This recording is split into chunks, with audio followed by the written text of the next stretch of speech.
everyone! Welcome back to day 2 of National Poetry Writing Month workshops with me, Sincerely Blue Jay. Today we are going to look at free verse and what a free verse poem entails. These are, in my opinion, the loosest form of poetry, hence the word free in the title. Basically, it just means that there's no actual structure to it and that this poem can take on any life, any structure, anything that you want to give it. And today's workshop is an important foundation of an upcoming workshop that has been highly requested within the Blue Jay community, so I'm excited to bring you what you're looking for, and hopefully today or tomorrow you'll be able to guess what that upcoming workshop is. So, without further ado, let's jump into poem. Alrighty, this first poem is Gratitude by Cornelius Eddy. I hope I said that right. I'm here to tell you an old story. This appears to be my work. I live in the world, walk the streets of New York, this dear city. I want to tell you I'm 36 years old. I have lived in and against my blood. I want to tell you I am grateful because, after all, I am a Black American poet. I am 36 and no one has to tell me about luck. I mean, after reading, someone asked me once, if you weren't doing this, what, if anything, would you be doing? And I didn't say what we both understood. I'm a Black American male. I own this particular story on this particular street at this particular moment. This appears to be my work. I am 36 years old, and all I have to do is repeat what I notice. Over and over, all I have to do is remember, and be a famous poet who thinks literature holds no small musics. Love. And to the publishers who believe in their marrow, there's no profit on the fringes, love. And to those who need the promise of wind, the sound of branches stirring beneath the line, here's another environment, poised to open. Everyone reminds me what an amazing odyssey I am undertaking, as well they should. After all, I'm a Black American poet, and my greatest weakness is an inability to sustain rage. Who knows what'll happen next? It'll appear to be one for the books if you train your ears for what's unstated beneath the congratulations. The silence is my story, the pure celebration and shock of my face, defying its gravity, so to speak. I claim this tiny glee, not just for myself, but for my parents who shook their heads. I'm older now than my father was when he had me, which is no big deal, except I have personal knowledge of the wind that tilts the head back, and I claim the loose seed in the air glee on behalf of the social studies teacher I had in 10th grade, a real bastard, who took me aside after class that afternoon. He heard I was leaving for a private school just to tell me he expected me to drown out there, that I held the knowledge of a drowned man, the regret of ruined flesh in my eyes, which was fair enough, except I believe I've been teaching far longer now than he had that day, and I know the blessing of a narrow escape, and I claim this rooster pulled down morning glee on behalf of anyone who saw me coming. And I said yes, even when I was loud and cocky, insecure, even when all they could have seen was the promise of a germ, even when it meant yielding ground. I am a bit older than they were when I walked into that room or class or party, and I understand the value of understated push. A lucky man gets to sing his name. I have survived long enough to tell a bit of an old story. And to those who defend poetry against all foreign tongues, love. And to those who believe a dropped clause signifies encroachment, love. And to the bullies who need the musty air of the clubhouse all to themselves, I am a brick in a house that is being built around your house. I am 36 years old, a Black American poet. Nearly all the things that weren't supposed to occur have happened anyway. And I have a natural inability to sustain rage. Despite the evidence, I have proof and a job that comes as simple to me as breathing. So obviously, I'm not a 36-year-old Black man. I've never lived in New York. I've never even been to New York as much as I would love to. But I think that there are some amazing things in this poem. I love sharing voices of others. I think that is exactly what poetry is supposed to do. It's supposed to create a snapshot of a time, a moment, a place, and a person. And I think that poetry will teach future generations what it was like now, just like we're learning about previous generations from previous poets. And I think that art is just as important as the history books. You can learn so much. So, all of that being said, in this poem, not only is there a fabulous example of free verse, the poem takes its own shape and it moves in its own way, and there's no set rules to rhyme or meter or structure or any of those things. It does have other skills. It has lyricality, so things just kind of flow together. It's very free, it's very encouraging, it's very easy to read and to understand. Also, there's beautiful examples of enjambment in this poem. So, enjambment just means that a single sentence takes up multiple lines. One of my favorite examples is kind of in the middle. Okay. The entire sentence is beneath the line, here's another environment poised to open. And each line reads, beneath the line, here's another environment poised to open. And I think another environment is really beautiful phrasing, and it says a lot. I think beneath the line could stand on its own and could be something really incredible if the poet had chosen to. It is beautiful as written, just saying the possibilities are there. And to open, being its own line is really interesting as well, because while it is the end of this sentence, it's also in a way the beginning of the next sentence, and it's also in a way a point to pause and to think and to contemplate your own life and what the author is saying, and so many other things as well. So I really love that about this poem, and I think that it's a great opportunity to talk about a couple of things at once. So that being said, let's move on to our next poem, which is going to be Cyrus and the Snakes by Ada Limon. Alrighty, on to Cyrus and the Snakes by Ada Limon. I don't remember if she's currently the poet laureate or if she was previously, but either way, amazing accomplishment, well deserved. We love Ada here. And hopefully we'll see many of her works throughout this month. Anyway, Cyrus and the Snakes by Ada Limon. My brother holds a snake by its head. The whole length of the snake is the length of my brother's body. The snake's head is held safely, securely, as if my brother is showing him something in the distant high grass. I don't know why he wants to hold them, their strong bodies wrapping themselves around the warmth of his arm. Constricting and made of circles and momentum, slippery coolness smooth against the ground. Still, this image of him, holding a snake as it snakes and snakes, do, both a noun and a verb and a story that doesn't end well. Once we stole an egg from a backyard chicken coop and cracked it just to see what was inside. A whole, unhatched chick, where we expected yolk and mucus, was an unfeathered and unfurled sweetness. We stared at the thing. Dead now and unshelled by curiosity and terrible youth. My brother pretended not to care so much, while I cried, though only a little. Still, we buried it in the brush by the creeping thistle that tore up our arms with their speared leaves, barbed at the ends like weapons struck in the rattlesnake grass. But I knew that if he'd cry if he was alone, if he wasn't a boy in the summer heat, being a boy in the summer heat. Years later, back from Mexico or South America, he'd admit he was tired of history, of always discovering the ruin by ruining it, wrecking a forest for a temple that should be simply left a temple. He wanted it all to stay as it was, even if it went undiscovered.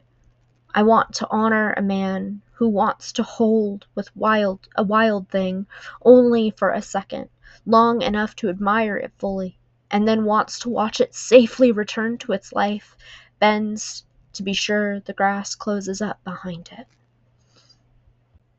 So, as I kind of geeked out already, I love Ada Limon. I love her.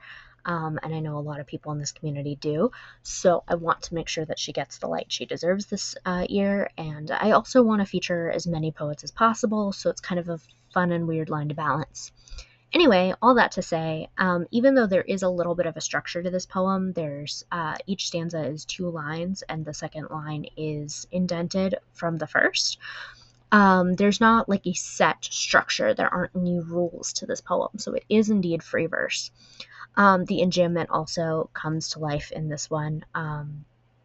For example, towards the end, it wrecking a forest for a temple, which seems a little clunky on its own, but really does leave you to imagine so many things, and it gives you the time and the space to kind of run away with that without losing the meaning of the poem. And I think that's really beautifully done. I also want to say that I love how almost any line, like literal line of text, not sentence line, can be used as a prompt. And I think there's something really beautiful about that. And if you want to explore that, you absolutely can. I just want to remind you to give credit where credit is due, and to make sure that everybody recognizes where those lines initially came from. Another thing about this poem that is just gorgeous, gorgeous, gorgeous for teaching purposes is that even though they are full, real, embodied sentences, it feels very conversational, and it feels very storytelling, and it feels very well crafted in a proper English sense. And while poetry does not need that, this is a great example of a well done modern poem with all of the English skills intact, the way that we're taught in schools. So I just want to point that out. And again, give credit where credit is due. On to our next poem. Alrighty, our next one is Enter the Dragon by John Murillo. I hope I said that right. I probably butchered it. I'm very, very sorry. Los Angeles, California, 1976. For me, the movie starts with a black man leaping into the orbit of badges, tiny moons, catching the sheen of his perfect black afro, arc kicks, karate chops, and 37 cops on their backs. It starts with the swagger, the cool lean into the leather front seat of a black and white he takes off in. Deep hallelujahs of moviegoers drown out the wah wah wah guitar, salt and butter, high fives, right on brother, and daddy glowing so bright he can light the screen all by himself. This is how it goes down. Friday night, and my father drives us home from the late show, 2 heroes Cadillacing across King Boulevard in the car's dark cab. We jab and clutch. Jim Kelly and Bruce Lee with popcorn breath and almost missed the lights flashing in the cracked side mirror. I know what's under the seat, but when the uniforms approach from the rear quarter panel, when the fat one leans so far into my father's window I could smell his long day's work, when my father, this John Henry of a man, hides his hammer, doesn't buck, tucks away his baritone license and registration, shaking as if showing a bathroom pass to a grade school principal, I learned the difference between cinema and city, between a movie house cheers of old men and the silence that gets us home. Firstly, I want to say I know a lot of today's poems are heavy or have heavier moments in them. Poetry is storytelling. Poetry is a way of preserving history, and you can't always predict the type of content that you're going to find, or even the type of content that you yourself is going to create at any given moment. So I just want to throw that out there. As for this poem, again, we have 2-line stanzas, and we have a lot of really interesting punctuation with the em dashes and really frequent commas, and every line starting with a capital letter. There's lots of really interesting things in the structure of this poem that are usually indicative to free verse poetry, but again, there are no rules, and there is such a wide berth of creativity that you can kind of do whatever you want with it.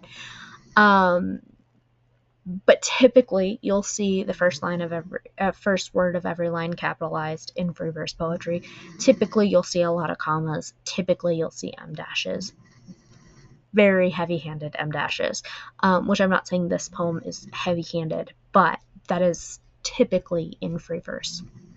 I love the imagery and the storytelling in this, as I've already said, but I just want to again reiterate there's so much beauty in this, despite the heartache.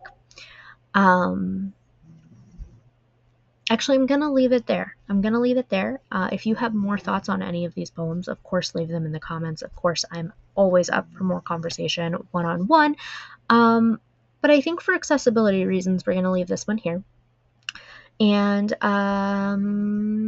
looking at the time, we're going to do one more free verse poem, and then I will leave you with your prompts. So let's get into it.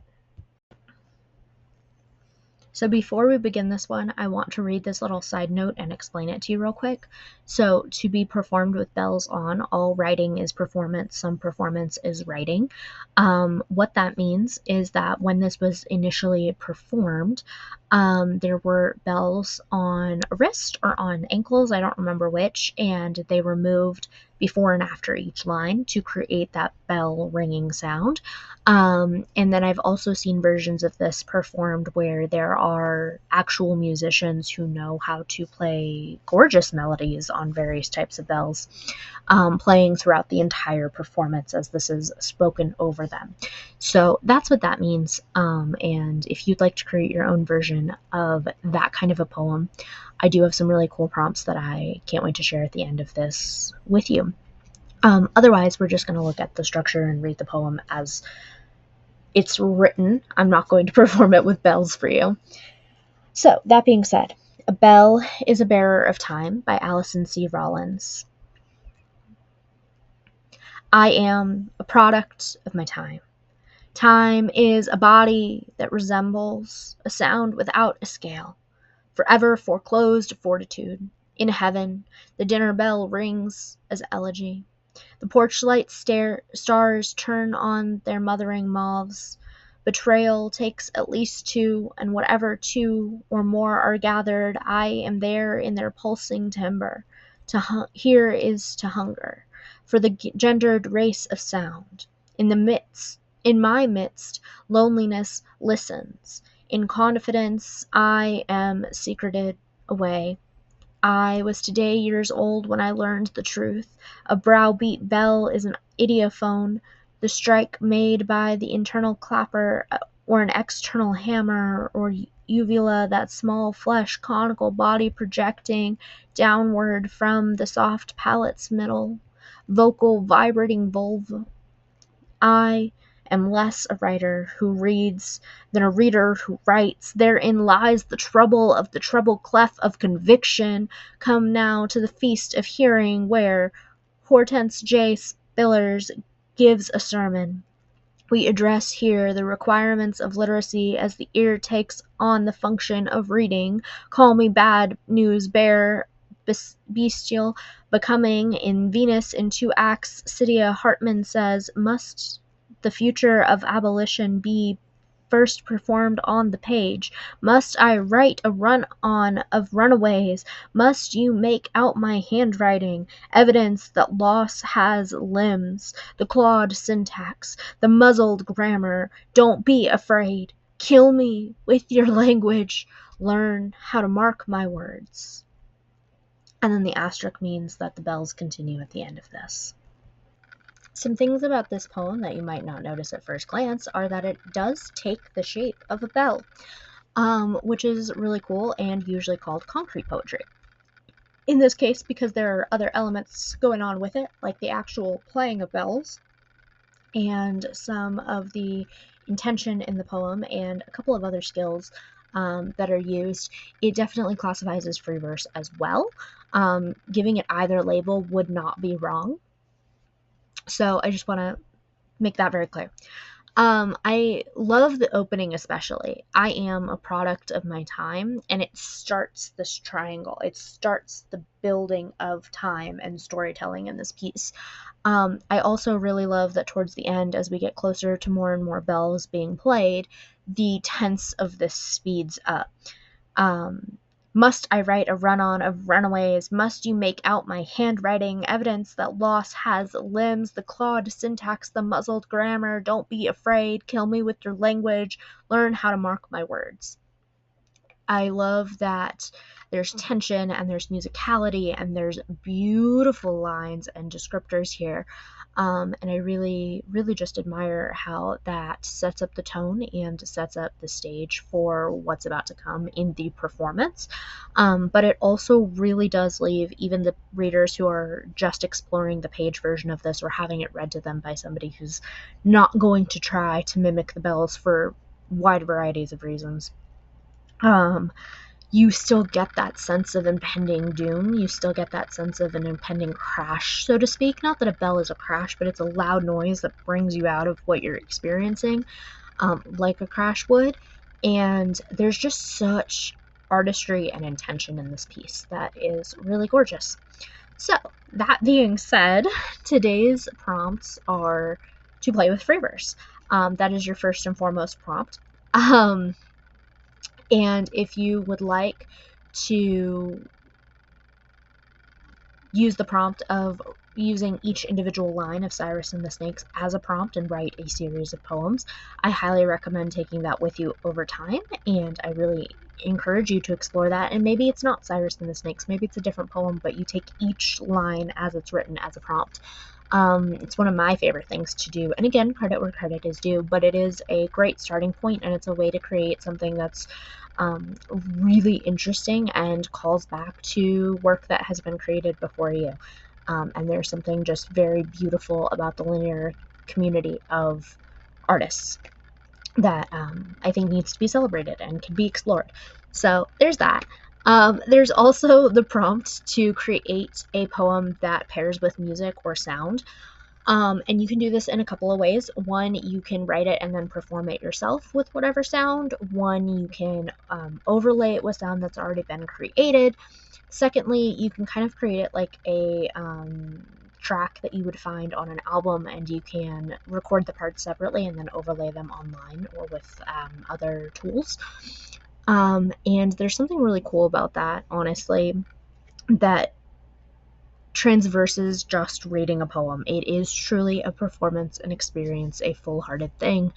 And I think there's something really cool about that. Bonus points if you structure it like something that has to do with the sound you're creating. If none of these seem up your alley, then simply just go forth and write the poem that you're called to write today. And I challenge you to embrace a free verse in all its forms. You don't have to do anything with a free verse poem except put words on a page in the way that works for you. So I really hope that you'll do that and you'll embrace the freedom and you won't try to get stuck in any one tool or structure. So with that being said, happy day to everyone. Thanks for joining me. Remember to like, subscribe, use those comments, all that lovely jazz, and you can find me on all of the other social platforms except TikTok. So I hope to see you there, and I can't wait to hear what today makes you do or inspired to do. And I will see you again tomorrow for another workshop. Bye for now, everyone.